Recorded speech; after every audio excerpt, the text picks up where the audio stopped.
The ink hadn't even dried on the divorce decree when the room's temperature seemed to drop 10 degrees. Everyone expected tears. They expected begging. Instead, Caroline Winters capped her pen with a deafening Is everything click, in order? pushed the papers Yes, across just the the final mahogany signature. table, Excellent. and Let's checked her proceed. watch, a piece Done. that A looked fine like agreement. cheap plastic, but was actually a prototype worth more than the entire building. Marcus Hartford thought he was discarding a burden. He didn't realize he was handing over the keys to an empire. In exactly 30 seconds, the doors behind him would burst open, and the world he thought he owned would bow to the woman he just discarded. This is the story of how a silent signature triggered an $80 billion earthquake. Rain lashed against the floor-to-ceiling windows of the Hartford Estate Library in Greenwich, Connecticut, blurring the manicured gardens outside into a smear of gray and green. Inside, the air was stifling, smelling of old leather, expensive cigar smoke, and poorly concealed contempt. Marcus Hartford sat at the head of the table, his posture relaxed, almost bored. He adjusted the cuff of his bespoke Italian suit, glancing at the woman sitting opposite him. Caroline, his wife of 3 years. She looked small in the oversized velvet armchair, her hands folded neatly in her lap. She wore a simple beige cardigan and jeans that had seen better days, an outfit that Marcus's mother Vivian had sneered at the moment Caroline walked in.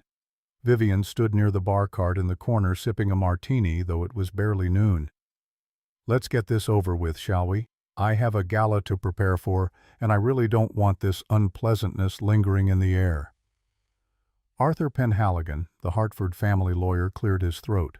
He was a man who charged by the minute and looked the part, a hairline that receded in direct proportion to his moral compass. He slid the thick document across the polished surface with practiced efficiency. "The terms remain as discussed. Caroline, you will receive a one-time settlement of $50,000. In exchange, you waive all rights to the Hartford estate, the technology holdings, and any future earnings of Mr. Hartford. You also agree to a non-disclosure agreement regarding the private matters of the family." The private matters were a polite way of referring to Marcus's brazen affair with Natalie Sterling, a socialite whose father owned half the steel mills in Pennsylvania. Natalie wasn't in the room, but her presence was felt. It was the reason for this meeting. Marcus needed to be free to marry up to merge the Hartford tech empire with old Sterling Steel. Caroline was just the placeholder who had kept his bed warm while he climbed the ladder. Marcus leaned forward, a pitying smile playing on his lips. "It's a generous offer, Caro. Really. Consider it a severance package. You can go back to Pennsylvania, open a bakery or whatever it is people like you do. You'll be comfortable." Vivian echoed with a dry laugh. "She'll be rich by her standards." Caroline didn't look at Vivian. She didn't look at the lawyer. Her gaze was fixed on Marcus. Her eyes, usually a warm hazel, were terrifyingly flat. No anger, no sadness, just a void. "Is the pen working?" Marcus blinked, taken aback by the mundane question. "What? The pen? Does it work?" Arthur snapped, offended. "Of course it works. It's a ceremonial pen." Caroline uncapped it. She looked down at the divorce papers. The header read, "Hartford versus Hartford Dissolution of Marriage." It marked the end of 3 years of gaslighting. 3 years of Vivian treating her like hired help. 3 years of Marcus hiding his phone, coming home smelling of Natalie's perfume Chanel No. 5, heavy and cloying. She remembered the day they met. She had been working as an archival specialist at the Boston Public Library, cataloging rare documents in the Special Collections Department. Marcus had charmed her, played the part of the misunderstood rich boy who wanted a simple life. It was all a lie. He wanted a docile wife to please his shareholders, someone who wouldn't ask questions about the Delaware shell companies or the money flowing through Panama. "Sign it, Caroline." Marcus's voice hardened. "Don't make a scene." "I never make scenes, Marcus." She lowered the tip of the pen to the paper. The sound was amplified in the silent room, a scratch and scrape that seemed to echo off the book-lined walls. She signed her name with a flourish that seemed at odds with her timid demeanor, Caroline Winters. She dropped Hartford immediately, reclaiming the name that carried weight he'd never understood. She dated it. Then she pushed the papers back to Arthur. "Done." Marcus let out a breath he didn't know he was holding. He snatched the papers up, scanning the signature as if expecting a trick. "Finally. Arthur, file this immediately. I want the decree issued by morning." "Consider it done, Mr. Hartford." Vivian clapped her hands together, once a sharp, dismissive sound. "Good. Now, Caroline, I assume you have your bags packed. The driver can take you to the bus station. We wouldn't want you lingering." Caroline stood up. She smoothed down her cardigan with deliberate care. For the first time, she smiled. It wasn't a nice smile. It was the kind of smile a wolf gives before it tears into a deer. "There's no need for the driver. My ride is here." Marcus frowned, glancing at the window. "Your ride? You don't have a car, and Uber won't come this far out into the estate." "I didn't call an Uber." A low rumble began to vibrate through the floorboards. It wasn't the sound of thunder. It was the deep mechanical purr of engines. Heavy engines. Vivian walked to the window, her martini glass trembling slightly. "What on earth is that noise?" She peered through the rain-streaked glass and gasped, dropping her drink. The crystal shattered on the hardwood floor, but no one paid attention. "Marcus, come look at this." Marcus walked to the window, annoyed. "What is it, Mother, a delivery truck?" He looked out. The long, winding driveway of the Hartford estate was usually empty, save for the occasional gardener's pickup. Now it was a sea of black. 3 armored SUVs, jet black with tinted windows, were tearing up the gravel, flanking a central vehicle, a Rolls-Royce Phantom extended wheelbase customized with what appeared to be diplomatic flags on the fender. "What the hell is going on?" Marcus shouted, backing away from the window. "Who are these people? Is this a raid?" Arthur, the lawyer, was sweating. This looks like a head of state's detail." The vehicles screeched to a halt at the front entrance. The doors of the SUVs flew open in unison. 24 men poured out. They weren't wearing police uniforms. They were dressed in bespoke tactical suits, earpieces coiled behind their ears, moving with the precision of the Secret Service. They didn't knock. The heavy oak front doors of the Hartford Manor were thrown open with a force that shook the walls. "Hey!" Marcus yelled, marching toward the library doors. "You can't just barge in here. I'll call the police." The library doors swung open. 4 men entered, huge figures blocking the light from the hallway. In the center of them stood a man in a gray suit that cost more than Marcus's car. He was older, with silver hair and a face carved from granite. He ignored Marcus entirely. He ignored Vivian. He walked straight past the lawyer, who was cowering against the bookshelf. The silver-haired man stopped in front of Caroline. He bowed, not a nod, but a full 90-degree bow from the waist.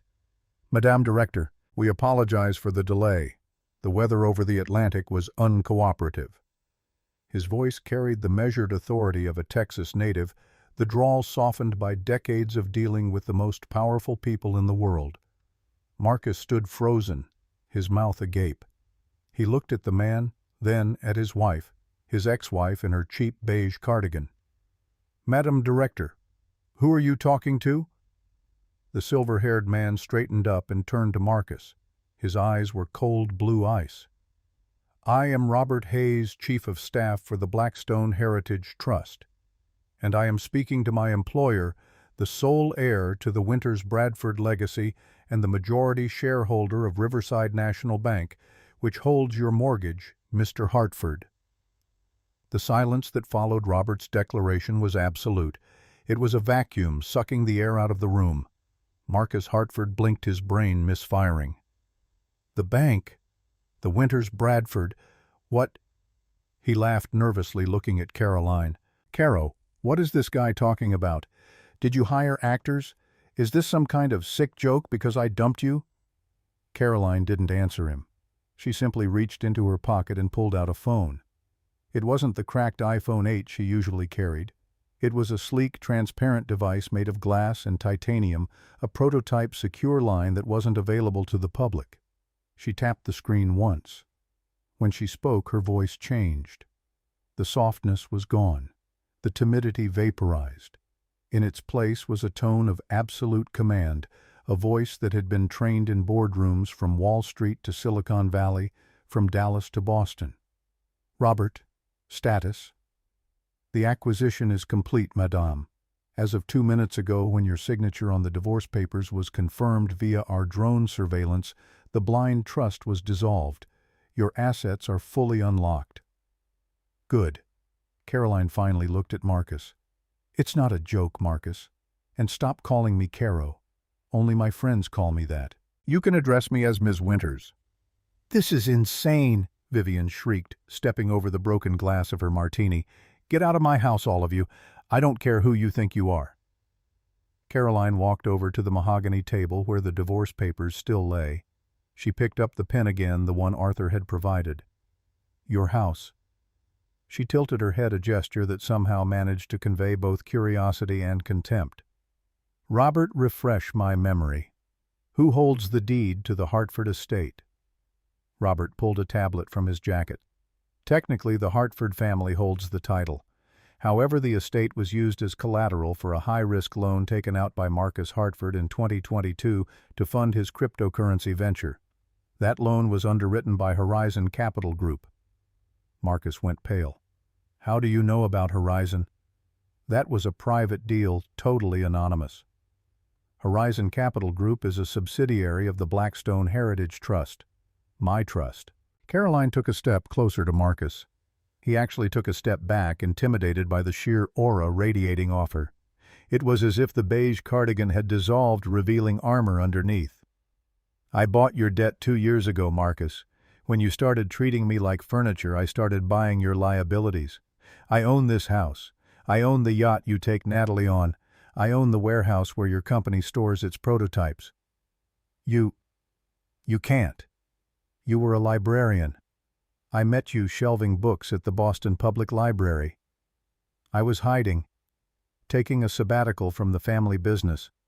I wanted to see if I could find someone who loved me for me, not for the $80 billion attached to my last name." Her eyes narrowed.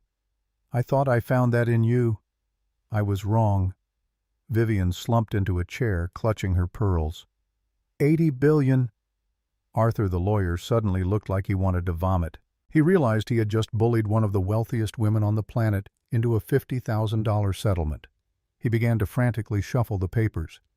"Mrs. Hartford, Miss Winters, perhaps we can revisit the terms. If there was a misunderstanding regarding your status, surely we can—" "The papers are signed, Arthur." Caroline cut him off with surgical precision. "I am legally divorced. I have no claim to Marcus's money." Marcus let out a hysterical laugh. "See, she's stupid. She has billions but signed away her rights to my company." Caroline smiled again. "Oh, Marcus, I don't want your company. It's hemorrhaging money. Why would I want an asset that's depreciating?" She turned to Robert. "Is the car ready?" "Engines are running, madame. We have a route to New York. The board of directors for Sterling Steel is waiting for your arrival to announce the hostile takeover." The room went dead silent again. "Sterling Steel," Marcus whispered. That's Natalie's father's company." "Correct. Natalie told you to divorce me so you could merge your tech with her steel right, a powerful alliance." Carolyn walked to the door, her security detail parting like the Red Sea. She stopped at the threshold and looked back over her shoulder. "I bought a controlling stake in Sterling Steel this morning, Marcus. 51%. Gregory Sterling is being ousted as CEO tomorrow." She paused for effect. "I'm firing him, and I'm liquidating the company's assets to fund my renewable energy initiative." Marcus fell to his knees. It wasn't a figure of speech, his legs gave out. "You're destroying them. You're destroying Natalie's family." "No, I'm just doing business. And as for you, Marcus," she gestured to Robert, "you have 24 hours to vacate my property. If you're not gone, I'll have your car towed. And since I own the bank that finances your car, I'll have it repossessed too." She walked out into the rain, but the rain didn't touch her. An aide immediately snapped open a large black umbrella, shielding her from the storm. Marcus scrambled to the window, watching in horror. He saw his quiet mouse of a wife step into the back of the Rolls-Royce. He saw the heavy doors seal shut. He saw the convoy peel away gravel, spraying everywhere, the red taillights fading into the gloom like the eyes of a beast returning to the dark. Inside the library, Vivian began to sob. Arthur was frantically dialing his firm on his cell phone. Marcus stared at his reflection in the dark window. He looked the same as he had 10 minutes ago, handsome, rich, successful. But as the realization crashed over him, he saw the truth. He was a man who had held a diamond in his hand, mistaken it for glass, and thrown it into the ocean. And now, the tidal wave was coming back to drown him. The Diamond Circle. Gala was the most exclusive event on the New York social calendar, held at the Metropolitan Museum of Art. It was a night where the city's elite gathered to flaunt their wealth, whisper secrets, and destroy reputations over champagne. Natalie Sterling stood at the top of the famous steps posing for the paparazzi. She wore a shimmering silver gown that clung to her figure like a second skin. Diamonds dripped from her ears and neck, the Cartier set her father had given her for her 30th birthday. She felt invincible. Earlier that afternoon, Marcus had texted her the good news: the divorce was signed. The mouse was gone. The path to the Hartford-Sterling merger was clear. By midnight, they would announce their engagement. By spring, they would control the largest textile conglomerate on the East Coast. But when Patrick's limousine pulled up, he didn't look like a conqueror. He stumbled out of the car, his face pale sweat beading on his forehead despite the cool October evening. He bypassed the photographers, ignoring their shouted questions, and rushed up the stairs to meet her. "Darling," Natalie hissed through a frozen smile, grabbing his arm. "What is wrong with you? The cameras are watching. You look like you've seen a ghost." Marcus gripped her wrist, his fingers trembling. "We need to leave, now." Natalie pulled back, laughing incredulously. "Leave? Are you insane?" "My father is inside. We're announcing the engagement tonight. This is our moment." "Natalie, you don't understand. Caroline, she's not who we thought she was." Natalie rolled her eyes. "Oh, please. Did she cry? Did she beg for more money? I told you my father's lawyers can crush her if she tries to." "She bought your father's debt." Natalie froze. "What?" Before Marcus could explain, a hush fell over the chaotic crowd of reporters at the bottom of the steps. It was a strange, sudden silence that rippled outward like a wave. The flashbulbs stopped popping. The shouting ceased. A low hum of murmurs began. Heads turned toward the street. A convoy was approaching. But this wasn't the usual line of black limousines that ferried the wealthy from their penthouses to the museum. It was a phalanx of police motorcycles, sirens flashing silently, escorting a single vehicle. It was a Hyperion Vega, a car so rare and expensive that only 3 existed in the world. Sleek. Matte midnight blue. It looked more like a spaceship than a car. "Who is that?" a reporter shouted. "Look at the crest on the flag," another whispered. The car stopped at the foot of the red carpet. The driver, a man in a military-style uniform, stepped out and opened the rear door with practiced precision. First came the shoe, a stiletto heel sharp as a dagger with a sole made of distinctive red crystal. Then the dress. It was a blood-red ball gown, structured and avant-garde, made of a fabric that seemed to ripple like liquid fire. It commanded attention. It demanded submission. The woman stepped out. Her hair, previously kept in a messy bun, was now cascading in sleek, dark waves down her back. Her makeup was sharp, accentuating eyes that scanned the crowd with imperious boredom. Around her neck sat the Star of the East, a sapphire necklace that had been missing from public record for 50 years, last seen on the neck of Caroline's grandmother at a state dinner with President Eisenhower. The crowd gasped in unison. "Is that... It can't be." Natalie squinted, looking down from the top of the stairs. She felt a cold pit open in her stomach. She recognized the face, but she didn't recognize the person. "Caroline," she whispered. The flashbulbs erupted. It was blinding a wall of white light. The reporters were screaming now, tripping over each other. Ms. Winters, over here. Is it true you've returned to the States permanently? Ms. Winters, can you comment on the acquisition of sterling steel?" Caroline didn't stop for them. She glided up the stairs, flanked by Robert and 2 security guards who looked like they could break a man in half without breaking a sweat. She moved with a grace that Marcus had never seen, or perhaps he had just never looked closely enough to notice. She reached the top of the stairs where Marcus and Natalie stood blocking the entrance. Caroline stopped. She looked at Natalie.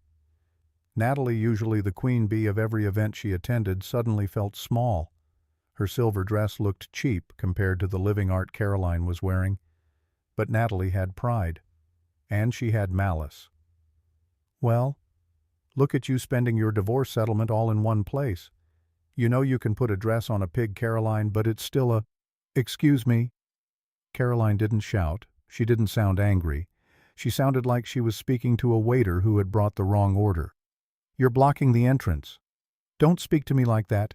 Do you know who I am?" Caroline finally made eye contact. Her gaze was terrifyingly empty. "I know who you were. You were the heir to the Sterling fortune, but as of 9 a.m. tomorrow that fortune belongs to the Blackstone Trust." Natalie laughed nervously. "You're delusional. Marcus, tell her she's delusional." Marcus couldn't speak. He was staring at the sapphire around Caroline's neck. He was an expert in gems. It was a hobby of his, one of the few things his father had taught him. He knew that stone. It was worth more than his entire company. "It's real," Marcus whispered. "The necklace. It's real."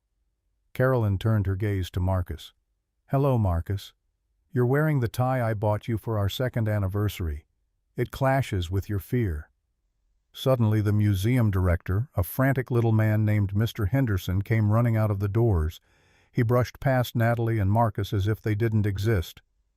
"Ms. Winters," Henderson gasped, bowing low. "We had no idea you were attending. We would have cleared the carpet. Please come in. Your private table is ready. The board is eager to thank you for your donation of the new West Wing." Natalie's jaw dropped. "West Wing? That's $100 million project." Caroline nodded to Henderson. "Thank you. I won't be staying long. I just came to inspect some recent acquisitions." She stepped forward, forcing Natalie and Marcus to part ways or be trampled by her entourage. As she passed Marcus, she paused, leaning in close to his ear. The scent of her perfume, a custom blend of jasmine and rare oud, filled his senses. It was intoxicating. "Enjoy the party, Marcus. It's the last one you'll ever be invited to." She walked into the museum. The heavy doors closed behind her, leaving Marcus and Natalie standing in the cold. The flashes of the cameras captured their utter humiliation for the morning papers. The next morning the sun rose over a New York City that felt different. The headlines were screaming across every financial website, every news channel, every social media feed. The return of the Winters. Dynasty silent wife was secret billionaire. Hartford and Sterling stocks plummet in pre-market trading. Gregory Sterling sat in his corner office on the 40th floor of the Sterling Steel Tower in Pittsburgh. He was a large man, accustomed to bullying his way through life, through business deals, through unions, through environmental regulations. But today he looked shrunken, diminished. His phone had been ringing non-stop since 4 a.m. Creditors, partners, politicians, all of them distancing themselves from a sinking ship. The double doors to his office flew open. Natalie burst in, still wearing her gala dress, her makeup smeared. She looked manic. "Daddy, you have to do something. She's humiliated us, Sue. Freeze her assets." Gregory looked up at his daughter with bloodshot eyes. "Shut up, Natalie." Natalie froze. "Excuse me. I said shut up."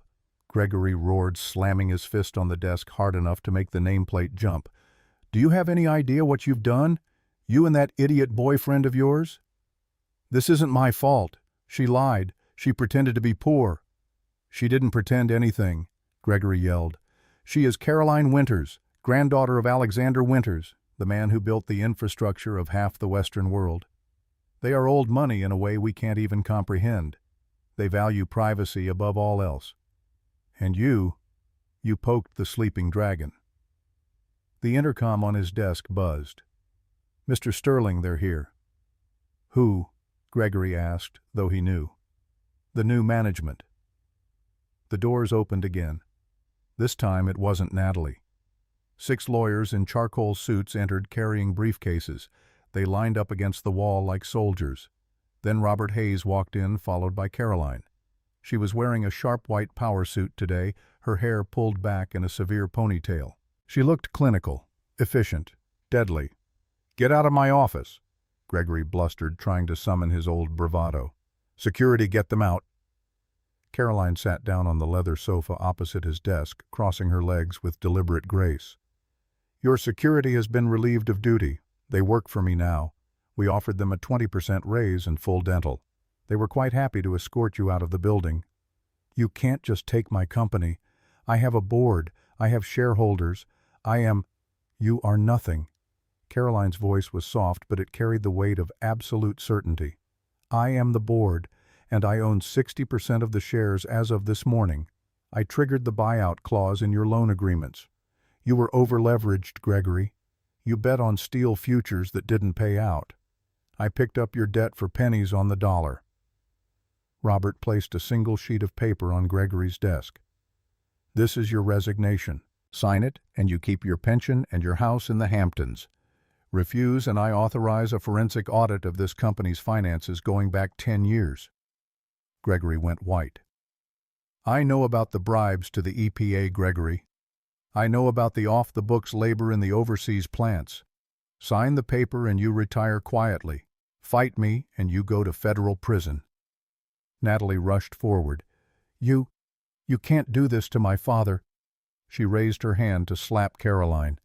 Before her hand could make contact, Robert moved with a speed that blurred the eye. He caught Natalie's wrist mid-air, twisting it slightly until she gasped in pain and fell to her knees. "I would advise against that, Ms. Sterling. Assaulting a member of the Presidential Advisory Board is a felony."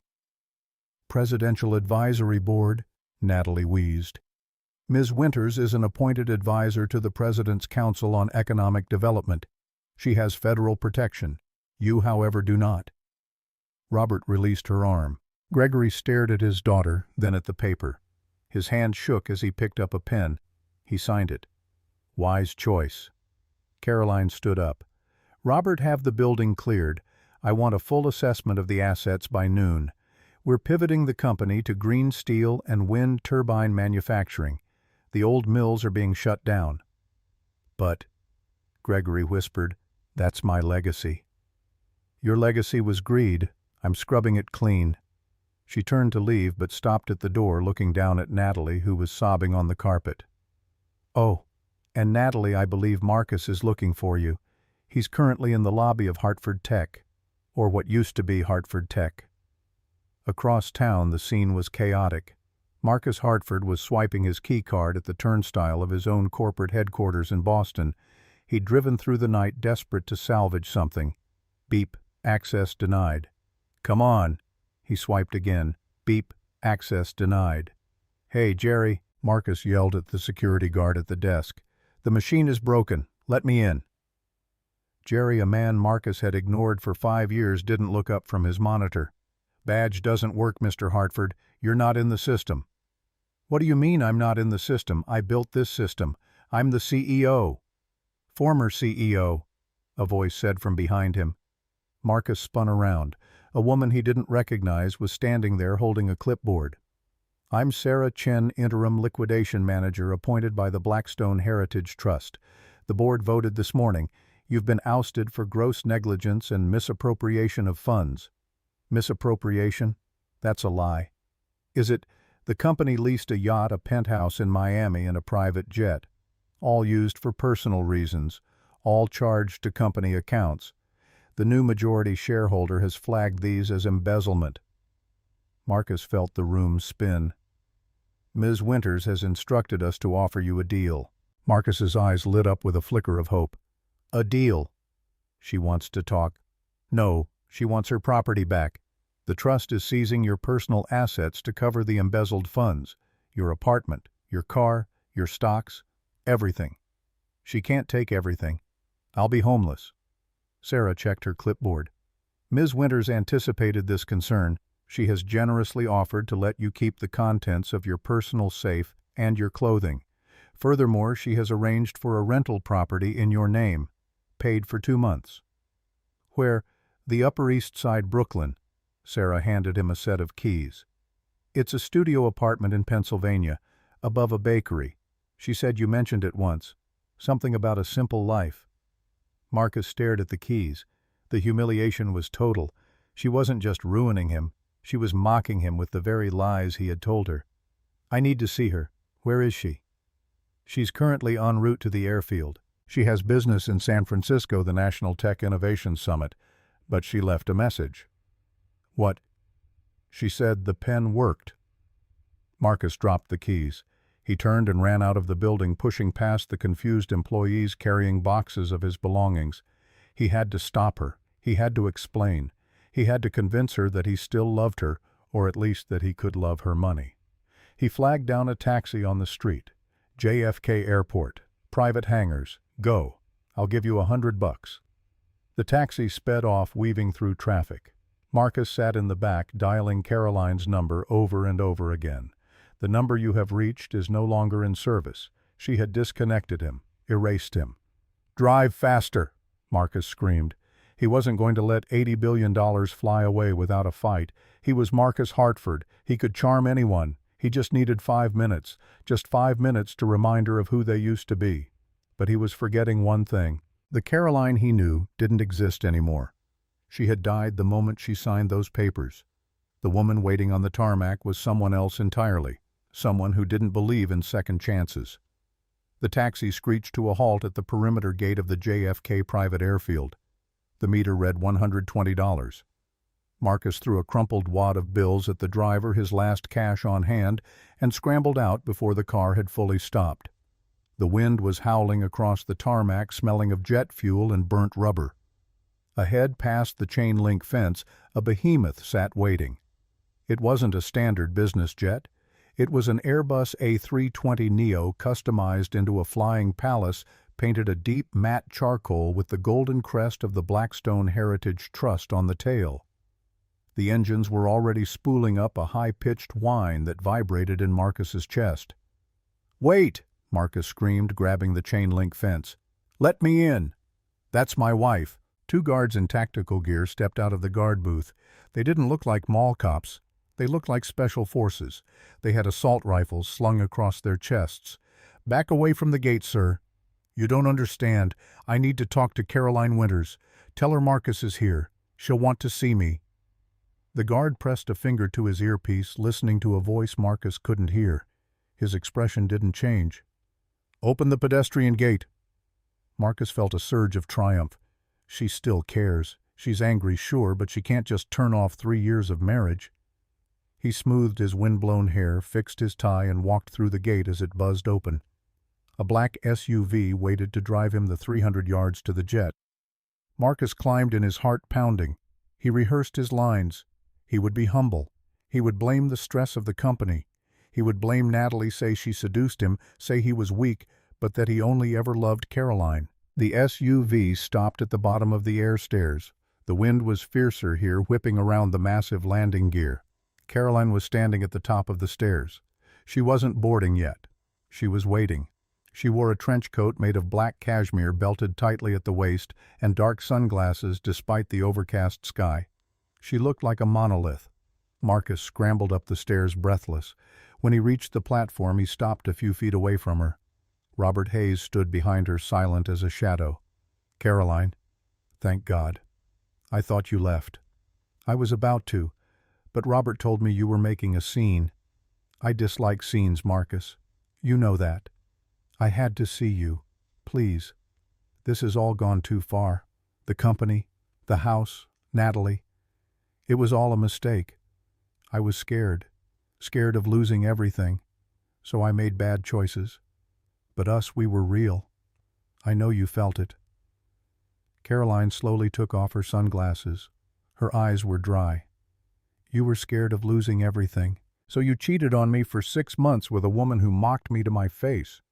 "It was business. Natalie was the key to the merger. I did it for the Hartford legacy." "Legacy," Caroline murmured. She looked out over the gray horizon. "Do you remember last October, Marcus?" Marcus blinked, confused by the pivot. "October. October 1st. You told me you were in Boston closing the microchip deal." "I was in Boston." You were in Aspen with Natalie. You posted a photo on a private Instagram account. You thought I wouldn't see it because I didn't have social media." Marcus's mouth opened. No sound came out. "Do you know where I was that weekend?" She turned to look him dead in the eye. I assumed you were at the estate. Reading." "I was in the hospital, Marcus." The words hung in the air, heavy and suffocating. "I had an ectopic pregnancy. I called you 7 times. I left voicemails. I texted. I needed my husband because I was losing our child, and the doctors weren't sure if I was going to make it." Marcus felt the blood drain from his face. "Oh my God. Caroline, I didn't. My phone was off." "Your phone wasn't off. You sent me a text at 10 p.m. that night. It said, 'Stop calling. I'm in a meeting. Don't be clingy.'" Marcus reeled back as if physically struck. He remembered the text. He remembered Natalie giggling as he typed it sitting by the fire in the chalet. "I lost the baby, Marcus, and while I was lying in that recovery room alone staring at the ceiling, I realized something. I didn't have a husband. I had a parasite. Caroline, I didn't know. I swear if I had known, please give me a chance to make it right. We can try again." Caroline looked down at him with an expression of mild curiosity, like a scientist examining a bug. "Try again with who you—" She shook her head. "I didn't sign the divorce papers yesterday because of Natalie. I've been planning this for 18 months. The day I left the hospital. I just waited. I waited for you to sell the last of your morality. I waited for you to leverage the house. I waited until you were so extended that one flick of my finger would topple your entire life." She leaned down, her face inches from his. "This isn't a breakup, Marcus. This is an extermination." She straightened up and nodded to Robert. "Remove him." "No, Caroline." Marcus lunged for her, grabbing the hem of her coat. Robert moved instantly. He didn't strike Marcus. He simply applied a pressure hold to his shoulder that sent a shockwave of pain down Marcus's tall arm. Marcus screamed and released the coat. 2 security guards appeared from the cabin, grabbing Marcus by the arms and dragging him down the stairs. "You can't do this," Marcus howled, kicking his legs. "I'm Marcus Hartford. I made you." Caroline watched him go. She didn't look sad. She looked liberated. She turned and entered the cabin of the jet. The heavy door hissed shut, sealing her in a world of silence and luxury. As Marcus was thrown back into the black SUV, he looked up. The massive plane began to taxi. The engines roared, blasting hot air across the tarmac. He watched as the jet lifted off, banking sharply into the clouds, taking his future, his fortune, and the only woman who had ever actually loved him away forever. 2 years later, the alarm clock buzzed at 3:30 a.m. It was a harsh metallic sound that grated against the thin walls of the studio apartment. Marcus Hartford groaned, rolling off the lumpy mattress. The room was freezing. The heater in the building had been broken for a week, and the landlord, a man named Mr. Henderson, who seemed to take perverse pleasure in Marcus's misery, had promised to fix it soon. Marcus shivered as he pulled on his white uniform, stained with yesterday's flour. He walked to the tiny bathroom, avoiding the loose floorboard that creaked. He splashed cold water on his face and looked in the mirror. The face staring back was older. The sharp jawline was softer now, hidden under a scruffy beard he couldn't afford to groom properly. The eyes, once arrogant and bright, were dull and ringed with exhaustion. He wasn't Marcus Hartford, tech mogul, anymore. He was just Marcus, the assistant baker at Martha's Morning Loaf in Millbrook, Pennsylvania. He grabbed his keys, the only thing he owned, and walked out into the snow. The walk to the bakery was 2 miles. He didn't have a car. The high-end Audi he had bought with his first paycheck at Hartford Tech had been repossessed when he missed payments to cover his legal fees. The legal fees were endless. He was being sued by shareholders. He was being sued by Gregory Sterling's estate. The man had died of a heart attack 6 months after losing his company. He was even being sued by the caterers from the gala he'd never paid. He arrived at the bakery, the heat from the ovens hitting him like a wall. "You're late, Hartford," Martha grunted. She was a woman in her 60s with forearms like tree trunks and zero sympathy for fallen billionaires. "Docking you 15 minutes. It's snowing, Martha." "Snows every winter. Get the sourdough started." Marcus began the rhythmic back-breaking work of kneading dough. Push, fold, turn, push, fold, turn. It was monotonous. It gave him too much time to think. Around 6 a.m., the first customers started trickling in. Locals people who talked about the weather and high school football. Marcus kept his head down, praying no one would recognize him. A few had in the early days. They'd taken photos, posted them online with cruel captions. But the internet had moved on. There was always fresh meat. "Hey, turn up the TV, Martha," a customer shouted from the counter. "The morning news is on. They're showing the Climate Leadership Summit." Marcus froze. He knew what was coming. He tried to focus on the dough, but his eyes betrayed him. He looked up at the small television mounted in the corner. The screen showed the grand ballroom of the Kennedy Center in Washington, D.C. Congressional leaders and tech CEOs were seated in rows, but the camera was focused on the podium. There she was. Carolyn Winters looked radiant. She wore a tailored suit of royal blue, her hair styled in a sleek bob. She commanded the room with the ease of someone born to it. The caption on the screen read, "Caroline Winters, CEO of Blackstone Trust, announces $500 billion Clean Ocean Initiative at National Climate Leadership Summit." "That woman is a saint," Martha said, leaning on the counter, wiping her hands on a rag. "Look at her. Richest woman in the world, and she's cleaning up the oceans. Single, too, I heard." "Nah," the customer argued, biting into a donut. "I heard she's dating that Texas oil heir, the one who owns an IndyCar team, Jackson Mitchell." Martha sighed dreamily. "Yeah, I saw the pictures. Handsome couple, power couple." Marcus felt bile rise in his throat. Jackson Mitchell. He knew the name. Mitchell was a rival from his old life, a man Marcus had once mocked for being too charitable for wasting his family's oil fortune on renewable energy projects.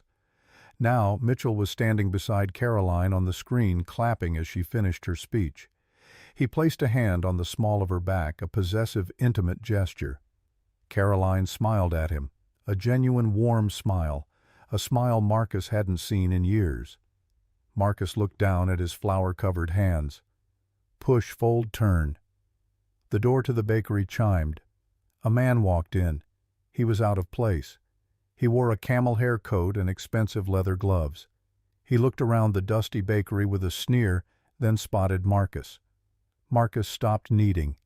He recognized the man. It was Arthur Penhaligon, his family's old lawyer, the one who had botched the divorce. "Arthur!" Marcus wiped his hands, stepping forward. "What are you doing here? Did you find a loophole? Is there money left?" Arthur looked at Marcus with a mixture of pity and disgust. "Hello, Marcus. You look rustic." "Cut the crap, Arthur.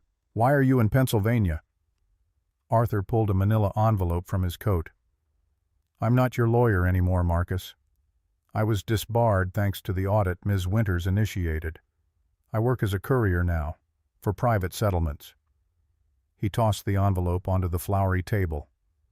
"What is this?" "Ms. Winters is tying up loose ends. She's getting married next month to Jackson Mitchell. As a gesture of closure, she authorized me to bring you this." Marcus ripped the envelope open. Inside was a single photograph and a check. The photograph was of a small gravestone in a private cemetery. The inscription read, "Baby Hartford. Too good for this world."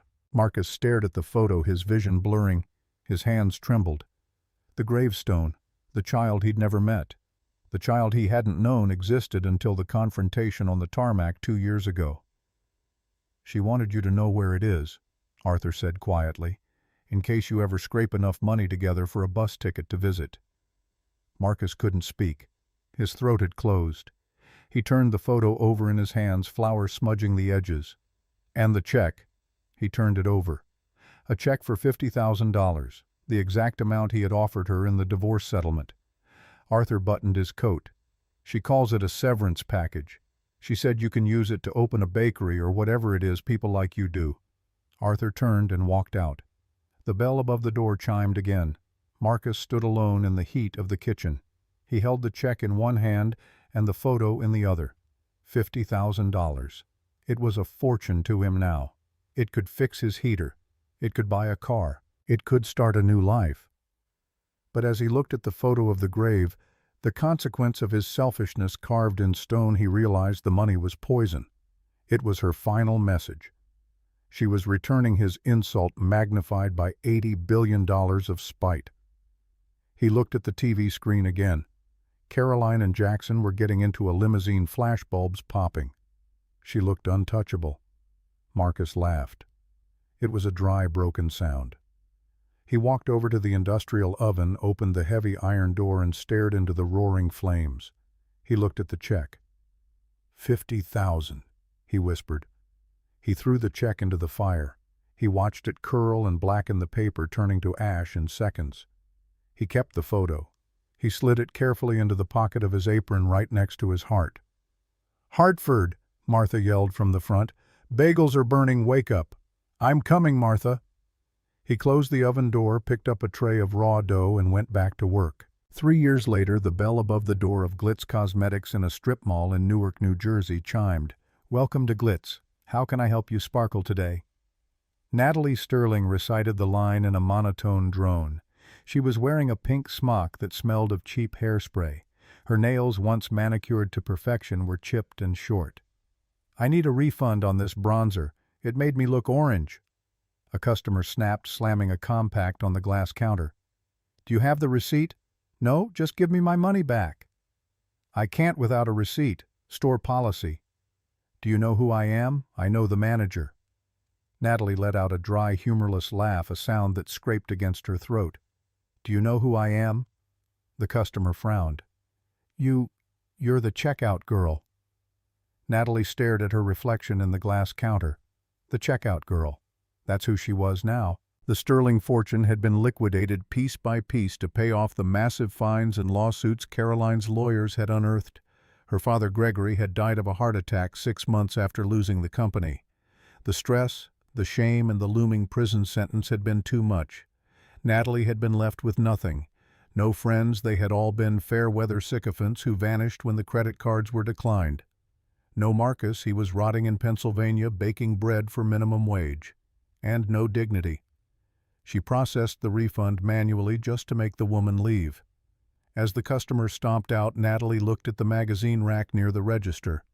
Vogue, the September issue. The cover was a black-and-white portrait, stark and stunning. It showed a woman standing on the balcony of a coastal estate in South Carolina, looking out at the Atlantic. She wasn't smiling. She looked serene, powerful.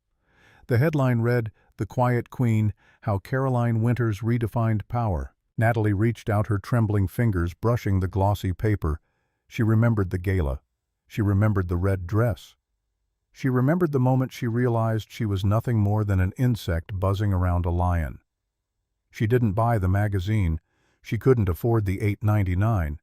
She just turned it over so she wouldn't have to see Caroline's face and went back to organizing the discount eyeliner bin.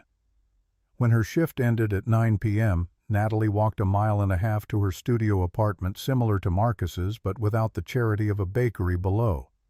She lay on her thin mattress and stared at her phone. She had deleted all her social media accounts after the paparazzi found her. But sometimes on nights like this she would Google Caroline Winters. Tonight the top article was Caroline Winters and Jackson Mitchell announce engagement, wedding expected next month. Natalie clicked on it. The article showed photos of Caroline and Jackson at a charity event in Austin, Texas. They were looking at each other, clearly in love. The ring on Caroline's finger was a simple solitaire diamond, a perfect cut, understated, not ostentatious. It was everything Natalie wasn't. She closed the phone. She stared at the ceiling.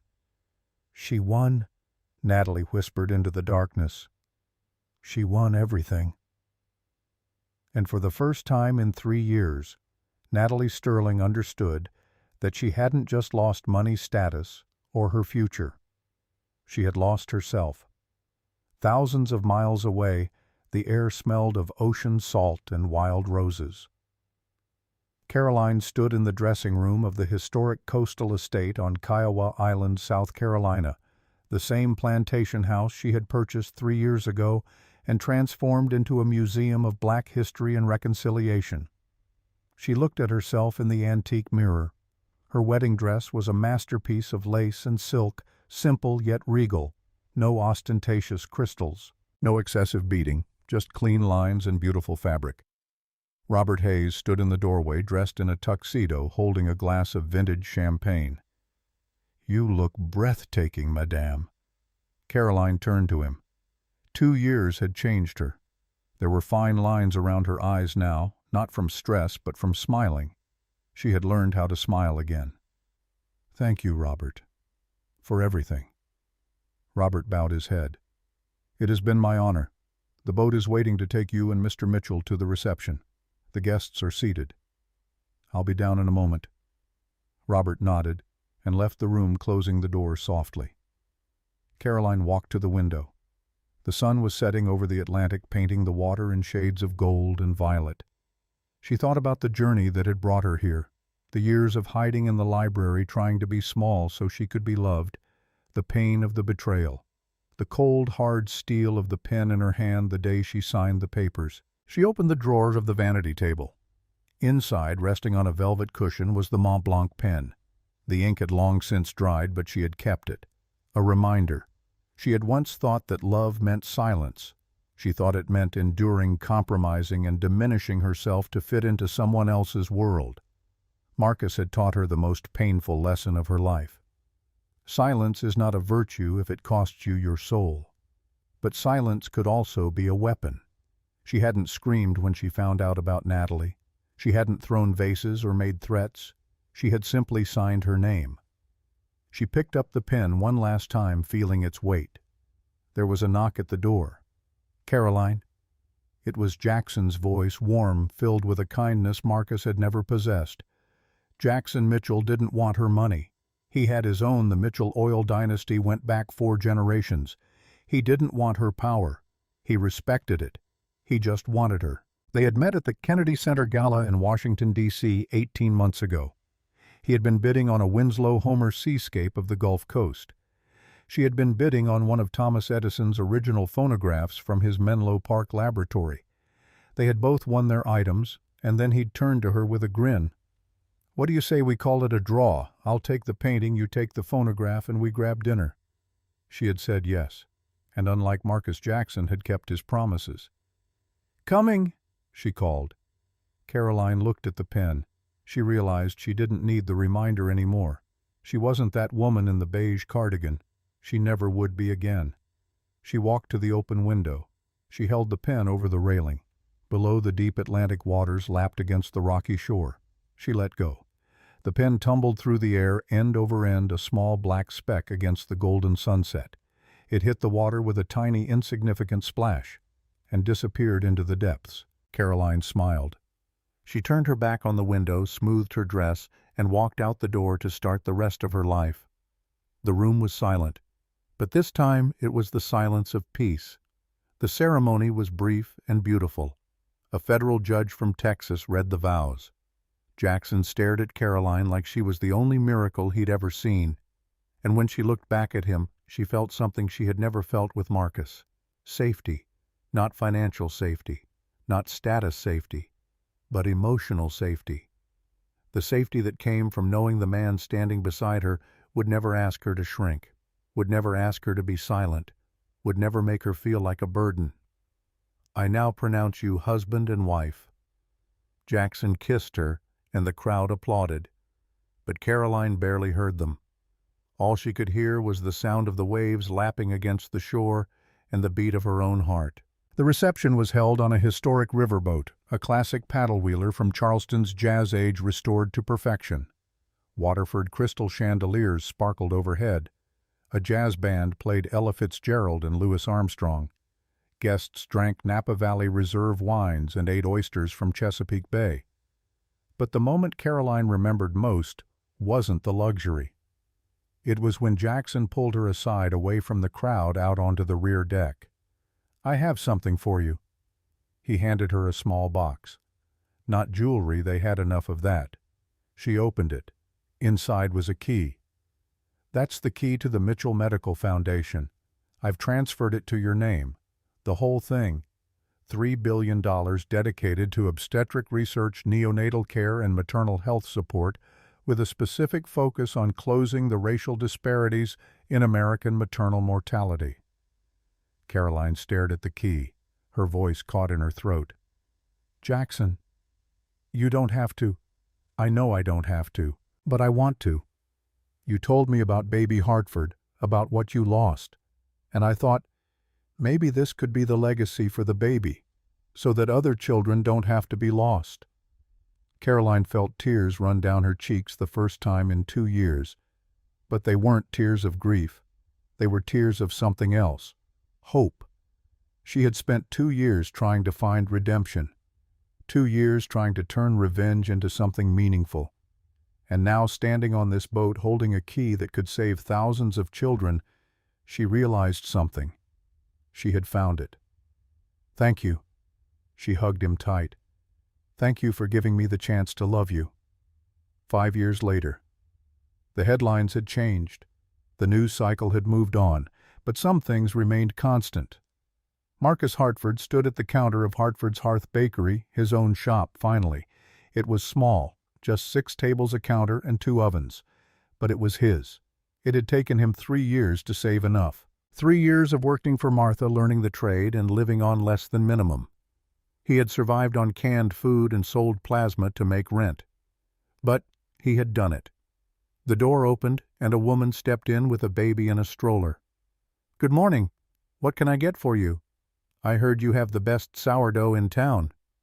Marcus smiled. "I don't know about that, but I do my best." He packaged a loaf for her, refusing to take a tip. For the baby. When she left, Marcus looked around his small bakery. It wasn't Hartford Estate. It wasn't even close. But it was built with his own hands. Not with his father's money, not with debt, but with real work.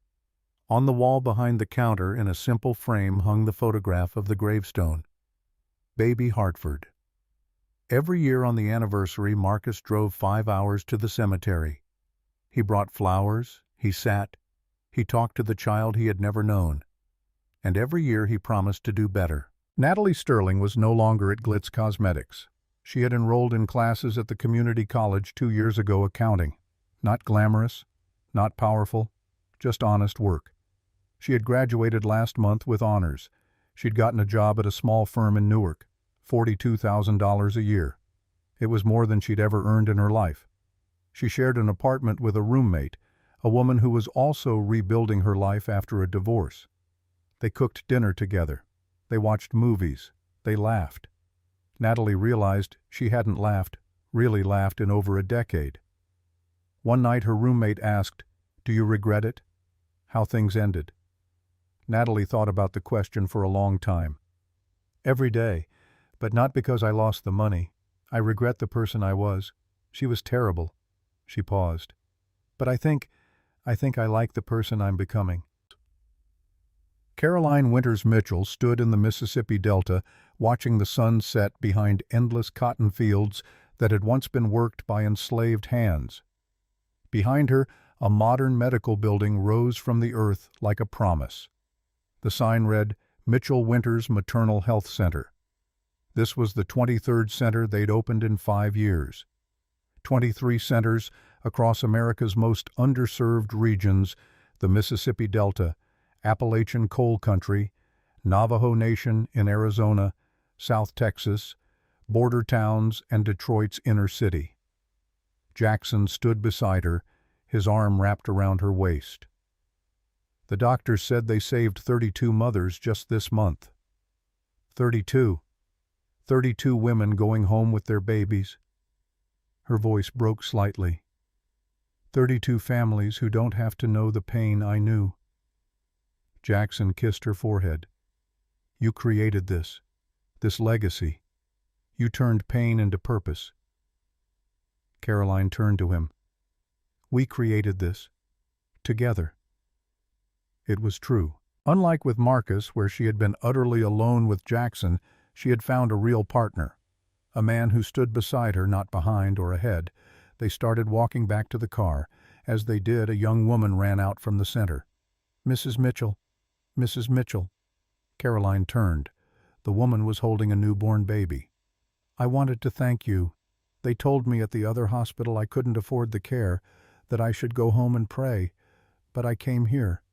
And my daughter, she's alive. She's alive." She held the baby up.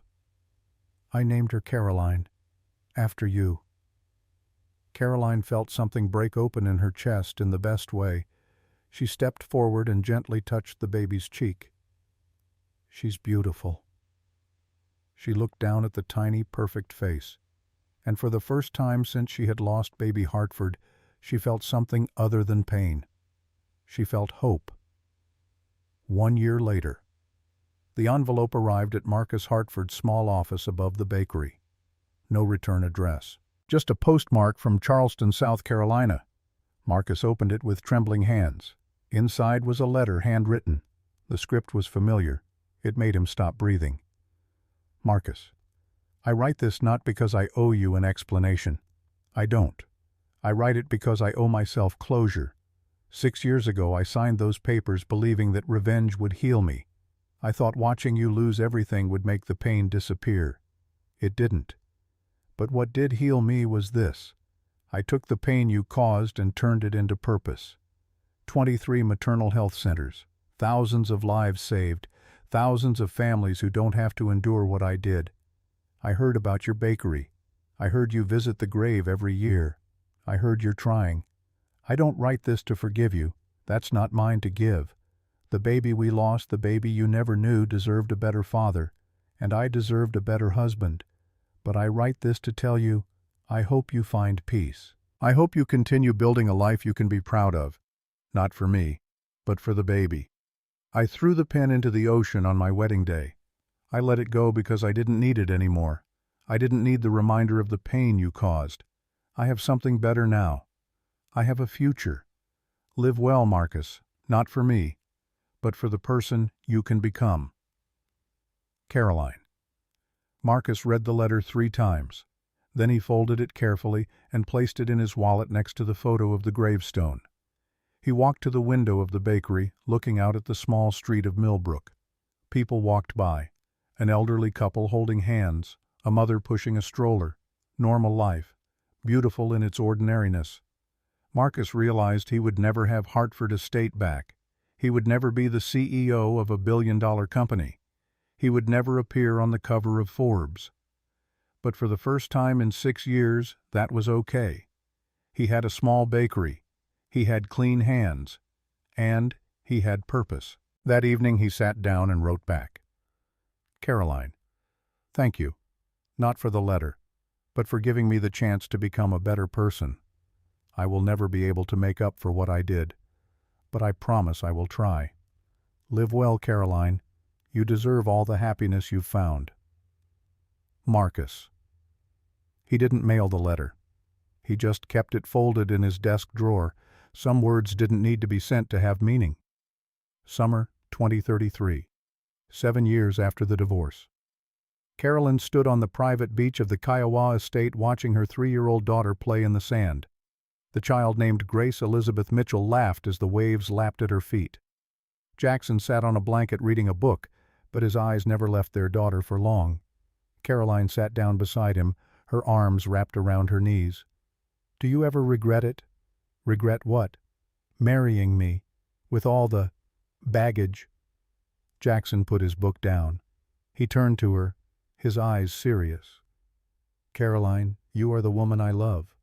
You are the mother of my daughter. You are my best friend. I don't regret a single minute. He paused. But I'll ask you, do you regret it? What you did to Marcus and Natalie? Caroline thought about the question. She watched Grace play her blonde hair shimmering in the sunlight. I regret the pain I caused, but I don't regret standing up for myself. I don't regret demanding better, and I don't regret turning my pain into something meaningful. She turned to him. Marcus and Natalie destroyed me, but in rebuilding myself I became stronger, better, and I met you. Jackson kissed her. Then no regrets. Grace ran back her hands full of seashells. Mommy, Look what I found." Caroline lifted her daughter up, hugging her tight. She looked into the child's hazel eyes, the same color as her own, and she saw something she had never seen in the mirror during her years with Marcus. She saw the future. And so the ink finally dried on a story that began with betrayal and ended with an empire. Marcus Hartford and Natalie Sterling learned a lesson that cost them everything. Never mistake silence for weakness. While they were loud in their arrogance, Caroline was quiet in her power. She proved that you don't need to scream to be heard. Sometimes the loudest sound in the world is the scratch of a pen on paper. Marcus spent the rest of his days looking at a photograph of what could have been, while Caroline walked into a future where she was finally truly seen. It serves as a brutal reminder to us all. Be careful who you step on while climbing the ladder, because you never know who owns the building. But also remember, this revenge doesn't heal you. Purpose does. Caroline found her peace not in destroying Marcus, but in building something beautiful from the ashes. And in the end, that's the only legacy that matters. The television in Hartford's Hearth Bakery flickered with the morning news, but Marcus barely glanced at it anymore. He'd learned to keep his eyes on the dough, his mind on the work. But today something made him look up. The anchor's voice cut through the ambient noise of the coffee grinder and the hiss of the espresso machine. Breaking news from the Mitchell Winters Foundation. Caroline Mitchell, formerly Caroline Winters, has announced a groundbreaking partnership with the Department of Health and Human Services to deploy mobile maternal health units to rural America. Marcus's hands stilled in the flour. The screen showed Caroline stepping out of a white van marked with the foundation's logo. She wasn't in a power suit today. She wore jeans, a simple white shirt, and work boots. Her hair was pulled back in a ponytail. She looked younger, somehow, lighter.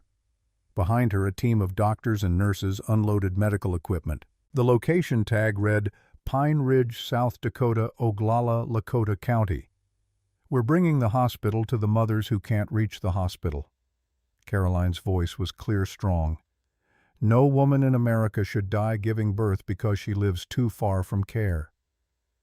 A young Native American woman approached Caroline holding a newborn wrapped in a star quilt. The woman was crying. Caroline embraced her, and even through the television screen Marcus could see the transformation.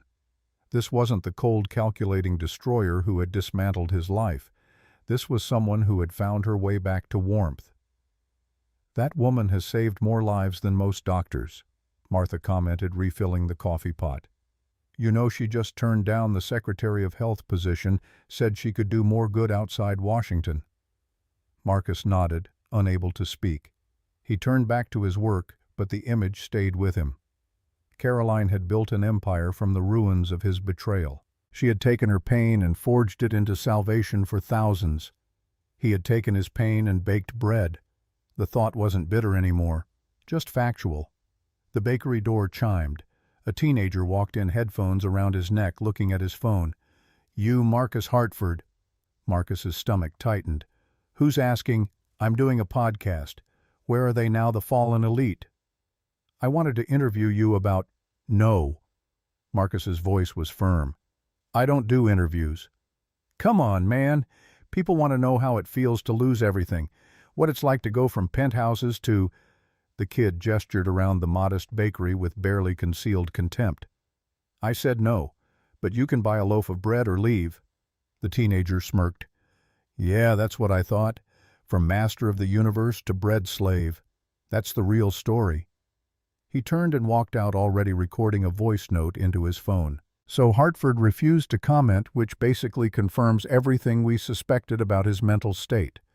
Marcus gripped the edge of the counter until his knuckles went white. Martha appeared beside him. "Don't let that little punk get to you. You've built something honest here. That's worth more than whatever he's chasing." "Is it?" The question slipped out before Marcus could stop it. Martha fixed him with a hard stare. "You tell me. You sleep at night now." Marcus thought about it. The nightmares had stopped about a year ago. The ones where he was signing papers he couldn't read, where Caroline's face kept changing into the ultrasound image he'd seen only once, years too late. "Yeah, I sleep." "Then yes, it's worth it." 3 states away in a glass conference room in Manhattan. Natalie Sterling sat across from her boss reviewing quarterly reports. Her fingers flew across the keyboard pulling up spreadsheets cross-referencing accounts. These numbers don't match. Don't. She pointed to the screen. Someone's been moving money between subsidiaries to hide losses. Her boss, a woman named Patricia Chen, leaned in. You sure? Positive. Look at the timing of the transfers. Always right before quarterly reports. Classic earnings manipulation. Patricia sat back impressed. How long have you been doing this? 4 years? 3.5. You should take the CPA exam. You've got the instinct for it. Natalie shook her head. I don't have a 4-year degree. I did 2 years at community college.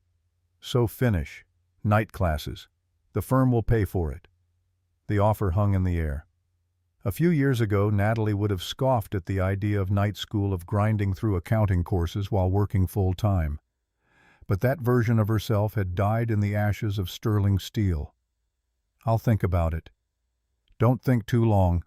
I'm serious about promoting you, but you need the credentials. After Patricia left, Natalie sat alone in the conference room. Through the window, she could see the Manhattan skyline. From here, she could almost see the top of the building where her father's office had been. The building Caroline now owned converted into affordable housing for low-income families. Her phone buzzed. A text from her roommate. Dinner at 7. I'm making that pasta thing you like. Natalie smiled. Such a small thing, someone making dinner, caring if she came home. But it was more than she'd had in her old life when she'd been surrounded by hundreds at galas, but truly known by none. She texted back, I'll bring wine. Not expensive wine, just wine from the bodega on the corner. But it would be enough. In the Mississippi Delta, the sun was setting behind the maternal health center. Caroline stood in this parking lot watching the last patient of the day drive away a young mother with twins, both healthy, both alive, because they'd been born in a facility with actual neonatal equipment. Jackson walked out of the building, loosening his tie. He'd been in meetings all day with the foundation board working out the logistics of expanding to Appalachia. Ready to head back. Carolyn nodded, but she didn't move toward the car. She was looking at the building, at the lights still on in the windows where the night shift was beginning. What if it's not enough? Jackson knew better than to offer empty reassurance. It won't be. There will always be more mothers who need help, more babies at risk. You can't save them all. Then why do this? Because you can save some. And those mothers, those babies, they're not statistics. They're grace. They're the child we lost. Carolyn turned to him, tears in her eyes. Do you think about it? The baby. Every day. But not with pain anymore. With purpose. They drove back to the small airport where their plane waited, not the massive Airbus from years ago, but a modest Gulfstream they used for foundation work. As they lifted off, Caroline looked down at the center, now just a cluster of lights in the gathering dark. She pulled out her phone, scrolling to the folder she rarely opened. Photos from another life. There was one of her and Marcus at their wedding. She looked so young, so eager to please. She barely recognized herself. She deleted it. Not out of anger, but out of completion. That woman was gone. The one who sat in this plane was someone entirely new. You okay? Jackson asked. Yeah, just cleaning out old files. But then she stopped at another photo. This one she'd taken herself secretly during one of the rare moments Marcus had been kind. He was laughing at something, his face unguarded. She'd loved him in that moment, or thought she had. She didn't delete that one. Not as a reminder of him, but as a reminder of her own capacity for hope, even when it was misplaced. That capacity had led her here to Jackson, to Grace, to this work. Hope she'd learned was not weakness. It was the raw material of transformation. Back in Millbrook, Marcus locked the bakery door at 8 p.m. His assistant, a college kid named David, who reminded Marcus painfully of his younger self, had already gone home. The day's receipts were modest but steady. They'd made $300 in profit, not enough to get rich, but enough to keep the lights on and pay David a fair wage. Marcus climbed the stairs to his apartment above the shop. It was bigger now. He'd been able to rent the unit next door and knock down the wall, 2 rooms instead of 1, a real kitchen, small victories. He made himself dinner pasta with vegetables, nothing fancy, and ate in front of his laptop. He'd been taking online courses, business management, accounting, even a course on ethical leadership that made him want to throw the computer across the room every time the professor mentioned corporate responsibility. But he kept watching, kept taking notes, kept trying to understand where he'd gone wrong, not just with Caroline, but with everything. His phone rang. Unknown number. He almost didn't answer, but something made him pick up. Marcus Hartford. Speaking. This is Jennifer Wu from the Small Business Administration. I'm calling about your loan application for the bakery expansion. Marcus's heart jumped. He'd applied 6 months ago for a small loan to buy the building to turn the bakery from a rental into something he actually owned. We've reviewed your application and your business plan. I'm pleased to inform you that you've been approved. $25,000 at 4% interest. Marcus sat down heavily. Are you serious? Completely. Your financials are solid, your business has shown consistent growth, and your community impact statement was compelling. Congratulations, Mr. Hartford. After she hung up, Marcus sat in silence. $25,000, a pittance compared to what he'd once controlled. But this was different. This was money someone was trusting him with based on what he'd actually built, not on his father's name or his lies. He walked to the window, looking down at the darkened bakery. His bakery, soon to be truly his. He thought about calling someone, sharing the news. But who? His mother had stopped speaking to him years ago. His old friends had vanished. He had employees, customers, acquaintances, but no one to call with good news. The loneliness hit him then, not as sharp as it once had, but still present, a dull ache he'd learned to carry. He pulled out the photo of the gravestone, now laminated and worn from being handled. I got the loan, baby. I'm buying the building. It's not much, but it's honest. He talked to the photo sometimes late at night when no one could hear, told the child he'd never met about his small victories, his continued failures, his slow climb back toward something resembling dignity. Your mom, she's doing something real, something that matters. I'm just making bread, but it's good bread, and I make it with clean hands. He placed the photo back in his wallet and returned to his laptop. The next course in the series started in 15 minutes, Rebuilding Trust After Ethical Failures. He hit play. Natalie enrolled in night classes at Rutgers the following week. Introduction to Financial Accounting, Business Statistics, Microeconomics. She sat in classrooms with kids 10 years younger, raising her hand, taking notes, actually caring about the material. Her classmates didn't know who she was. To them, she was just Natalie Sterling, 30-something accountant going back for her degree. They didn't know about the penthouse, the gala, the fall. One night, working on a group project, a classmate named Marcus, different Marcus, younger, Marcus kind Marcus, asked her why she'd gone into accounting. I wanted to understand money, really understand it, where it goes, how it's tracked, how people hide things. She paused. I grew up around a lot of money, but I never understood it, and that ignorance cost me everything. The young man nodded thoughtfully. My dad always said money is like water. It flows where there's a path. The trick is building the right channels. Natalie wrote that down. Later, studying in her apartment while her roommate watched TV in the next room, she thought about channels. Caroline had built channels from her wealth to maternal health centers, from her pain to purpose. Natalie's father had built channels too, from workers to his pocket, from environmental responsibility to profit. She was building her own channels now. Small ones. Night classes to degree. Degree to CPA. CPA to senior accountant. Senior accountant to controller. Maybe eventually CFO. Not at a major corporation. She'd seen what that world did to people, what it had done to her. But maybe at a nonprofit.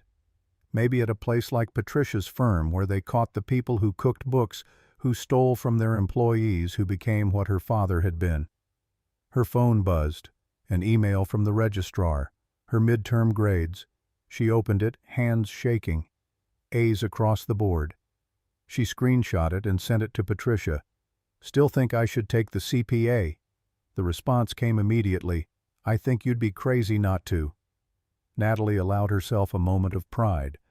Not the brittle performative pride of her old life, look at my dress, my jewels, my pedigree. This was quieter, harder one. She'd earned these grades. With her own brain, her own work, her own late nights. No one had given them to her because of her last name. In Charleston, Caroline was preparing for the Foundation's annual gala, their primary fundraiser, the event that brought in the money that kept the maternal health centers running. But this year was different. I don't want to do the gala. She stood in the Foundation's conference room with the events team, all of whom looked at her like she'd suggested burning the building down. Mrs. Mitchell, the gala raises $60 million a year. We can't just, I didn't say cancel it, I said I don't want to do it, not the traditional way, no more $5,000 a plate dinners at museums, no more celebrities in borrowed jewelry pretending to care. The room fell silent. Finally, the events director spoke carefully. What did you have in mind? Town halls. We go to the communities we serve. We show donors the actual work. Mississippi, Appalachia, Pine Ridge. We bring them to the mothers, let them see the babies who are alive because of this work. Then we ask for money. That's, the director searched for words. Unconventional. Good. Caroline's voice was firm. Conventional didn't save my baby. Conventional is what we're fighting against. Jackson, sitting quietly in the corner, spoke up. I think it's brilliant, but it's risky. A lot of major donors expect the glitz. Then they can donate to someone else. I'm tired of performing. I'm tired of pretending that writing a check while drinking champagne is the same as actually giving a damn. The team exchanged glances. Finally, the director nodded. Okay, we'll need to completely restructure. Smaller groups, multiple locations, very hands-on. It'll be expensive to organize. Do it. And one more thing, I want to invite Marcus Hartford. The room went silent. The ex-husband. The director's voice was carefully neutral. Yes, he visits our daughter's grave every year. He's built a small business from nothing. I want him to see what that lost life became. Not to punish him, but to show him that transformation is possible. Jackson studied his wife's face. You sure about this? No, but I think it's time. The invitation arrived at Hartford's Hearth Bakery 3 weeks later. Marcus opened it between the morning rush and the lunch prep, his hands still dusty with flour. Mitchell Winters Foundation cordially invites you to our Community Impact Tour. Join us in witnessing the transformative power of maternal health care in America's most underserved regions. There was a handwritten note at the bottom, the script unmistakable. Marcus, I think it's time we both saw what grew from the ashes. Come if you're ready. See. His hands shook. He read it 3 times, looking for mockery, for a trap. But the words were simple, direct. David, his assistant, noticed. You okay, boss? Yeah. Just got an invitation to something. Good something or bad something? Marcus honestly didn't know. I'll tell you when I figure it out. That night he sat with the invitation, turning it over in his hands. Part of him wanted to throw it away to keep his head down, to maintain the careful peace he'd built. But another part, the part that drove 5 hours to a cemetery every year, needed to see, needed to understand what his failure had created. He RSVP'd. Yes. The Community Impact Tour began in October, 7 years and 2 months after the divorce. Caroline stood at the entrance of the Mississippi Delta Maternal Health Center, greeting donors as they arrived in shuttles from the Jackson Airport. These weren't the usual gala attendees in tuxedos and gowns. They wore business casual, sensible shoes. They'd been warned this would be different, and Caroline had deliberately kept the donor list small, 30 people instead of 300. Marcus arrived in the second shuttle. Caroline saw him before he saw her. He looked older, weathered. His suit was off the rack, not quite fitting right at the shoulders. But he stood straighter than he had 7 years ago. Less arrogant, but more grounded. Their eyes met across the parking lot. For a moment neither moved. Then Caroline walked toward him, and years of imagined confrontations evaporated into something simpler. Thank you for coming. Thank you for inviting me. His voice was rough. I wasn't sure if I should. Neither was I. But I think we're past the point where we can hurt each other anymore. Jackson appeared at Caroline's elbow, extending his hand. Jackson Mitchell, I've heard a lot about you. Marcus shook it, looking between them. All bad, I assume. Actually, mostly sad. Caroline said you visit the grave. That takes something. It takes guilt. No, Caroline said quietly. Guilt would be staying away. What you do that's something else. She led the group inside into a world Marcus couldn't have imagined. The center was bright, modern, filled with equipment that could detect complications before they became fatal. A young doctor, she couldn't have been more than 30, explained how the mobile units worked, how they brought ultrasounds, blood testing, and prenatal care to mothers who lived hours from the nearest hospital. Last month we caught preeclampsia in a mother who would have died at home. She and her son are both alive because we could get to her. The doctor pulled up a photo, a woman holding a baby, both smiling. Marcus felt something crack in his chest. They toured the facility, watched the nurses work, met mothers who'd given birth there. One woman, barely 20, approached Caroline. You're her, the lady who built this place. I'm one of many people who built it. No, I mean they told me about your baby. I'm sorry. Caroline's face remained composed, but Marcus saw her hand tighten around Jackson's. Thank you. But you and your daughter, you're why we do this. The young mother looked at Marcus, then curious. Are you her husband? No, that's her husband. Marcus nodded toward Jackson. I'm just someone learning what she built. That evening, the donors gathered in a community center for dinner, not catered by a 5-star restaurant, but cooked by local women using the center's nutrition education recipes. The meal was simple: roasted chicken, vegetables, cornbread. It was perfect. Caroline stood to speak. You could have donated from your living rooms. You could have written a check and felt good about yourselves. Instead, you came here. You met the mothers. You saw the babies. You understand now that this isn't charity, it's justice. She paused, her eyes finding Marcus in the crowd.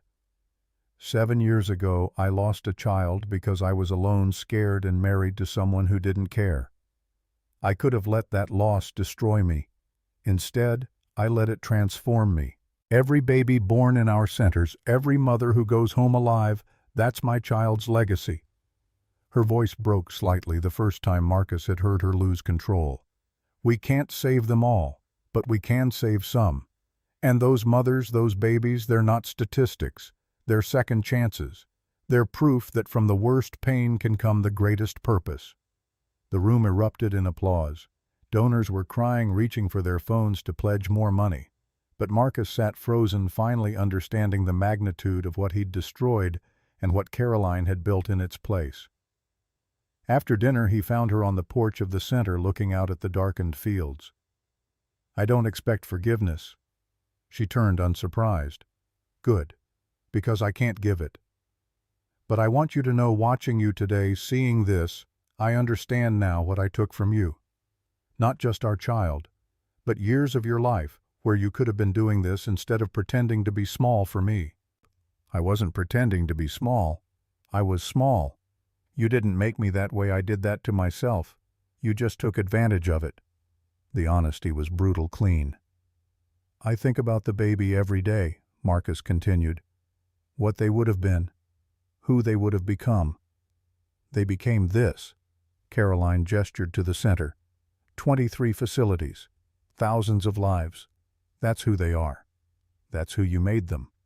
Yes, because you weren't there to do it. The words should have hurt, but they didn't. They were just true. I'm sorry I wasn't the man you needed. I'm sorry I waited so long to become the woman I was capable of being. They stood in silence, two people who had nearly destroyed each other now looking at the evidence of survival. The bread, Caroline said suddenly. Martha sends me a loaf every month. She's one of our donors. Did you know that? Marcus's head snapped up. What? Your boss. She donates $100 a month. Says she wants to support that Winters girl who got treated like trash but came out gold. I had no idea. She also says you're a good baker and a fair boss, that you pay David more than you need to, that you give day-old bread to the shelter every night. Marcus felt his throat tighten. How do you know about David? I know everything, Marcus. I've always known everything. I knew about Natalie before you thought I did. I knew about the embezzlement. I know you paid back every cent you took from Hartford Tech even though legally you didn't have to. You've been watching me. At first, yes, to make sure you couldn't hurt me again, but lately, she paused. Lately I've been watching to see if people can actually change, if redemption is real or just something we tell ourselves. And I think it's real, but it's slow, and it's painful, and it never erases what was done. I know. Good. Jackson appeared in the doorway. Caroline, the last shuttle is leaving. You ready? She nodded, then turned back to Marcus. There's a second event, Appalachia next month. You're welcome to come, or not, your choice. I'll think about it. That's all I ask. She walked away, Jackson's arm around her waist. Marcus watched them go, watched the ease between them, the unspoken communication. He'd never had that with Caroline. He'd had possession, control, convenience, but not partnership. He stayed on the porch long after the shuttles left, long after the center's lights dimmed. A nurse came out eventually, surprised to find him there. Sir, we're closing up. Do you need a ride somewhere? No, I'm good. Just thank you for what you do here. The nurse smiled. Thank you for coming.